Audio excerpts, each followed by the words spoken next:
And welcome back. आप देख रहे हैं पहचान, a conversation with me Sidra Iqbal. हमारे साथ मौजूद हैं the CEO of JWT Pakistan जनाब मंसूर करीम साहब। इनसे हम बात कर रहे हैं, अभी तक हमने जाना कि what is the culture there at JWT, लेकिन कुछ इनके बारे में जो कि लाइफ में एक ट्विस्ट है जी। ट्विस्ट ये था कि you were not cut out to be doing advertising. ये कैसे हुआ था? सिद्धार्थ, देखिए मैं आपको थोड़ी बहुत अपने बारे में बताऊं। जहाँ मैंने अपना प्रोफेशनल बारे में बताया, मैं अपने पर्सनल लाइफ के बारे में बताऊं। मैं बिल्कुल भी मेरे दिमाग में नहीं था मैं कि कभी किसी के लिए मैं काम करूंगा या उसके बाद मैं एडवर्टाइजिंग करूंगा। हाँ। शौक टीवी देखने का बहुत शौक है, मूवीज़ देखने का बहुत शौक था, तो मैं उस शौक उस हद तक ही था। मैं स्नूकर प्लेयर भी रहा हूँ। I wanted to come to that। ये तो मुझे आज ही पता चला जी, कि जी। ना सिर्फ आप स्नूकर खेलते हैं, बहुत अच्छी खेलते हैं, मैंने बल्कि 10 साल बहुत सीरियस स्नूकर खेली है। ठीक है, मैंने मेरी फैमिली बिजनेस था, मैं उसको रन करता था। मेरा कभी भी कोई इरादा नहीं था कि मैं कोई 9 to 5 जॉब करूँगा और वो भी एडवर्टाइजिंग में करूँगा। लेकिन जाहिर बात है, हालात ऐसे होते हैं लाइफ में, ऐसे चैलेंजेस आते हैं, you can't predict life. So I had to start work and I went and started working. If I'm not wrong, आपका जो फैमिली बिजनेस था जिसमें आप कंट्रीब्यूट करते थे, it was a super store of sorts called Bhadrabad में store होता था और वो मेरे फादर का स्टोर था। वो 1965 में उन्होंने खोला था and I was supposed to take care of that दुकान जिसको कहते हैं ना। और वो मैंने जाता था, मैं सुबह ग्रेजुएशन के बाद मैंने वो सुबह जाके दुकान खोलता था, दोपहर को जाके स्नूकर खेलता था और शाम को रात को 12 बजे बंद करके घर आता था। That was my life. तो बड़ी इंटरेस्टिंग बात ये थी कि वो जो वक्त आपने गुजारा है, जैसे कहते हैं ना कि ज़िंदगी में कोई भी किया हुआ काम ज़ाया नहीं जाता, तो आपकी इंटरेक्शन शॉपर से हो गई। You know exactly how they work. मेरे कस्टमर्स, जिसको कहते हैं आप customers in terms of consumer कहते हैं, वो मुझे पता थे क्या है। मुझे ब्रांड्स के बारे में बहुत पता था बिकॉज मैं डील करता था। लेकिन हालात होते हैं, वो हमारी दुकान जल गई थी, वो इंश्योरेंस नहीं थी, मुझे काम करना स्टार्ट करना पड़ा। तो मैंने अमेरिकन एक्सप्रेस में as a sales executive join करा एंड वहाँ से मैंने अपना प्रोफेशनल करियर स्टार्ट करा। मंसूर, क्या कहेंगे इस बारे में कि जब स्नूकर खेलते थे एक थोड़ी बेफिक्र ज़िंदगी थी जिसमें कभी नहीं सोचा होगा कि कोई एक ट्विस्ट एंड टर्न भी आएगा। हम जितनी किताबें पढ़ते हैं, जितने इंस्पिरेशनल प्रोग्राम्स देखते हैं, उसमें हमें सक्सेस के लिए तैयार किया जाता है। ये बताते हैं कि कामयाबी कैसे हासिल करनी है। लेकिन लाइफ जब ऐसा यू टर्न ले, और I want you to share with us कि जब इतना बड़ा चैलेंज आप लोगों के सामने आया कि जो ब्रेड विनिंग चीज़ थी, आपकी जो एंटिटी थी, वो दुकान वो नहीं थी, उस वक्त what was going on emotionally? Family किस तरह के? फैमिली ने बहुत सही बात है, my brother, my sister, my parents, they were all part of that business, so everyone came together. सब ने मिलके, सारी बात है, मैं चला रहा था बट सब ने बहुत सपोर्ट करा, आपस में बहुत सपोर्ट करा। लेकिन हालात होते हैं कुछ सिद्रा, उसको आप कह नहीं सकते, अल्लाह के ऊपर होता है। इसलिए मैंने डिसाइड करा कि अब मैं काम करूंगा बिकॉज उसको हम दोबारा खोल के, दुकान को खोल के उस तरह चला नहीं सके जिस तरह वो पहले चल रही थी। और मेरा दिल उठ गया था। हमने वो दुकान ज़रूर खोली थी, वो दुकान दोबारा चली और लेकिन मैं उससे निकल गया बिकॉज वो मेरे सामने चली थी और मुझे बहुत उसका एक इमोशनल वो था। नौकरी करना कैसा था? यानी एक अपनी बादशाहत और उसके बाद जब आपको रिपोर्ट करना पड़े। देखिए, मैंने जब सेल्स कार्ड की जॉब ली थी, वो बहुत ही high pressure sales oriented job थी और बहुत प्रेशर था उसमें। तो उसका एक अपना वो था, लेकिन यंग होता है आदमी कहता है कि कोशिश करनी चाहिए। और मैं बताऊँ, उसी दौरान मैंने वो सेल्स कार्ड, जब मैं सेल्स एग्जीक्यूटिव था, तो मैंने क्रेडिट कार्ड जाके जावेद जब्बार को बेचा। अच्छा। उस मीटिंग में जावेद जब्बार ने मुझे एडवर्टाइजिंग भेजी। उसने कहा कि मियाँ, तुम ये कहाँ बैंकिंग में पढ़ो, ये तो अब दुनिया चेंज हो रही है और मीडिया और communication is going to rule. और ये उन्होंने बात मुझे 1996 में कही थी। सही। एंड आपको पता है, Javed Jabbar is a very कहते हैं ना, seasoned advertising and Guru of communication in Pakistan. उन्होंने आधे घंटे में मुझे एडवर्टाइजिंग भेजी। क्या कहेंगे मंसूर इस बारे में कि जावेद साहब का जो विजन था, because he was also in the information ministry a little letter, और उन्होंने उस वक्त मेरे ख्याल में प्रिडिक्ट किया था कि जी ये क्रॉस मीडिया ओनरशिप नहीं होनी चाहिए। जो आप आज बात करते हैं कि एंजाइटी इंडेक्स है या हमारे यहाँ लोगों में इज़्तिराब ज़्यादा पाया जा रहा है, ही वाज अ विजनरी। उस वक्त भी उन्होंने प्रिडिक्ट किया था। तो how do you relate the two? How do you see him as a person? Javed sahab, वही बात है, बहुत विजनरी आदमी थे वो। इस कहते हैं ना, इस एज को भी उन्होंने देखा हुआ था कि क्या होने वाला है। उन्होंने उस वक्त मुझसे बात करी थी, जो आपने अभी बहुत थोड़ी देर पहले करी थी, कि मंसूर एक ऐड बनेगा और वो 10 कंट्रीज़ में चलेगा। उन्होंने उस वक्त ये बात करी थी और उस वक्त से उनको पता था, because he was such a well read person in terms of advertising. उन्होंने बहुत बुक लिखी है एडवर्टाइजिंग के ऊपर, बहुत ज़्यादा उन्होंने पाकिस्तान के बारे में उनकी लेटेस्ट पाकिस्तान के बारे में, he has been invited by different university to speak on communication, on branding, on advertising, so he is a guru of advertising. खैर उनसे उन्होंने मुझे हायर कर, आपने तकरीबन एक साल मैंने वहाँ काम किया। फिर मैं आसिफ रज़ा मीर से मिला। आसिफ रज़ा मीर की एडवर्टाइजिंग कंपनी होती थी ब्लेज ऑन, उसका नाम होता था। मैंने एक साल वहाँ काम किया और फिर मैंने JWT आके, उस ज़माने में JWT एशियाटिक होता था और मैं as an account manager Asiatic में 1997 में ज्वाइन किया। और उसके बाद मुझे थोड़ा सा एक्सपीरियंस इस तरह बताइए कि जो दो आपकी अर्लियर ऑन एडवर्टाइजिंग एजेंसीज थी, चाहे वो M&J हो, ब्लेज ऑन हो, और उसके बाद एशियाटिक जो मेरे ख्याल में 2001-2000 में JWT ने मुकम्मल तौर पे टेक ओवर किया।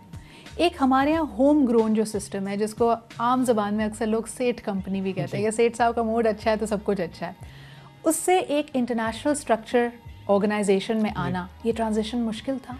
बहुत मुश्किल था, बिकॉज देखें उस वक्त जो जिस तरह रन होती थी एशियाटिक, वो जो आपने बात की बहुत सही थी।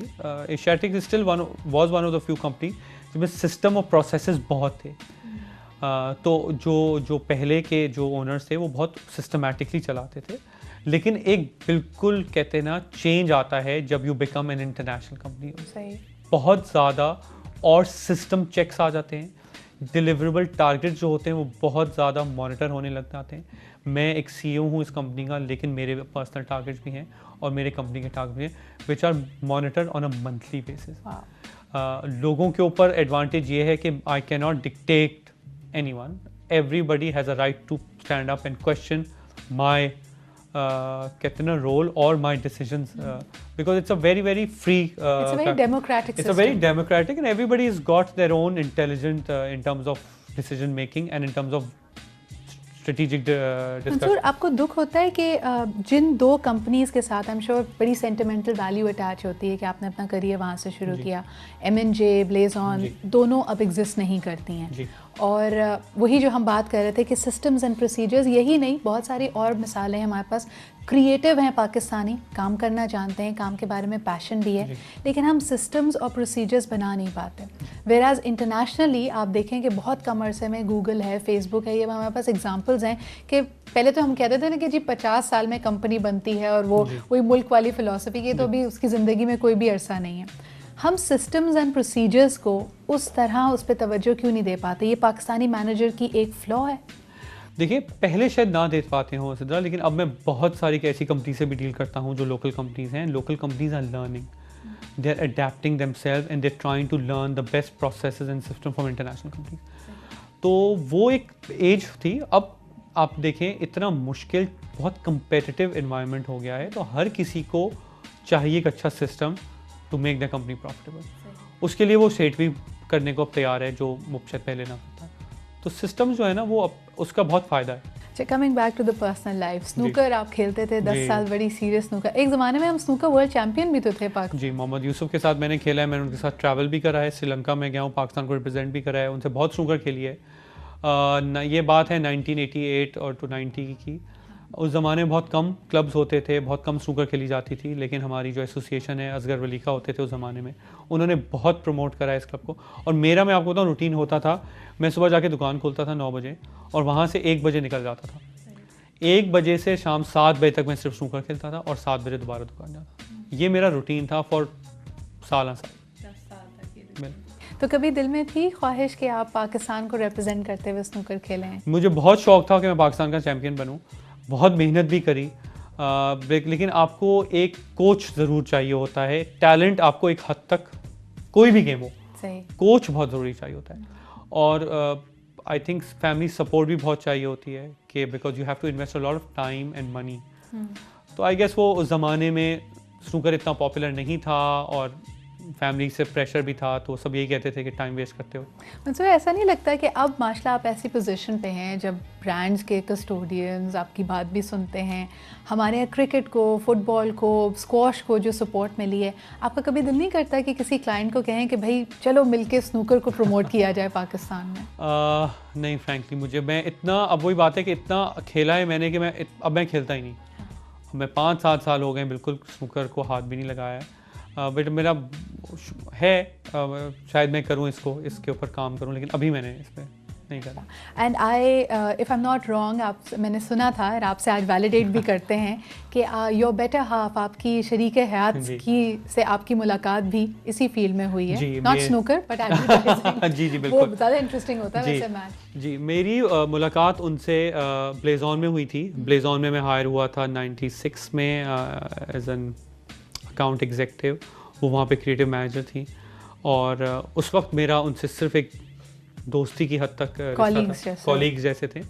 फिर मैं जब एशियाटिक गया 97 में, तो we were looking for people in the creative department. तो हमने आई न्यू हर, मैंने उससे पूछा कि ज्वाइन करना है कि नहीं करना, तो 98 में इन्होंने एशियाटिक ज्वाइन कर लिया था और फिर वहाँ पे हमने 2000 में हमारी फिर शादी हुई। अच्छा, वैसे कुछ मैंने सुना है, अब आई डोंट नो, कुछ कंपनियों ने तो अब ममानियत लगा दी है ना कि आप अगर कॉलीग्स हैं और आपकी लेटर ऑन अगर शादी हो जाती है तो फिर एक को नौकरी से हाथ धोने पड़ते हैं। लकीली उस वक्त नहीं था और JWT ने भी हमें बहुत सपोर्ट करा, क्योंकि जब मैं JWT का CEO बना तो वो क्रिएटिव की डिपार्टमेंट की हेड थी और हमने बहुत ओपन डिस्कशन करा अपने रीजनल ऑफिस से, हमारे रीजनल HR इन्वॉल्व हुए। बट एज लॉन्ग एज आप प्रोफेशनल हैं, सबकी अपनी कंपनी फ़िलासफ़ी होती है। हमारी कंपनी ने हमें बहुत सपोर्ट करा और वो 2 महीने पहले तक कंसल्टेंट थी JWT में, अब वो छोड़ दिया। मुझे ये बताएं मंसूर कि जैसे आपने कहा कि जावेद जब्बार साहब was one of your mentors, उन्होंने आपको इस फील्ड में गाइड किया, आपने उनसे बहुत सीखा।